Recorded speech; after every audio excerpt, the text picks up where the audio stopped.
Namaste friends, welcome back to Pavitechnone. In this video, I want to show you how to share your Figma files so that anyone can easily access your files and view your content. So let's get started.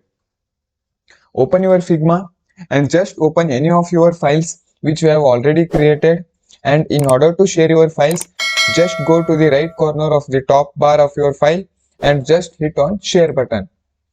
And here in share model, you can share your file through link.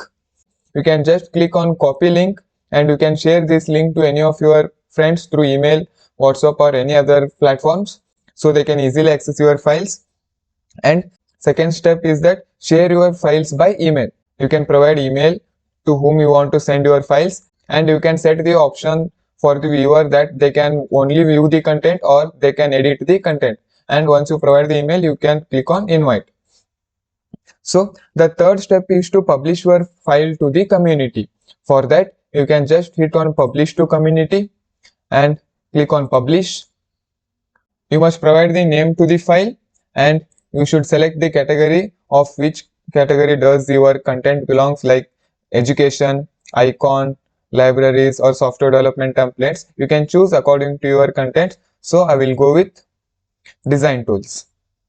And subcategory, accessibility tools like editing effects, file organization, import and export, prototyping and animation or others. So mine is prototyping and animation.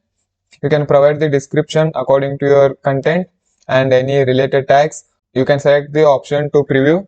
You can go with just file or you can go with prototype option where they can easily navigate through your content, and you can set the option for split screen, and after filling all details just click on publish. So as you can see, your file will be soon available for everyone in the community, and you can share this link to your users and you can view that page. So as you can see, the food ordering app has been published to the community in the Figma. So that's it guys. If you are happy with my video, please give like to my video and subscribe my channel. Thank you.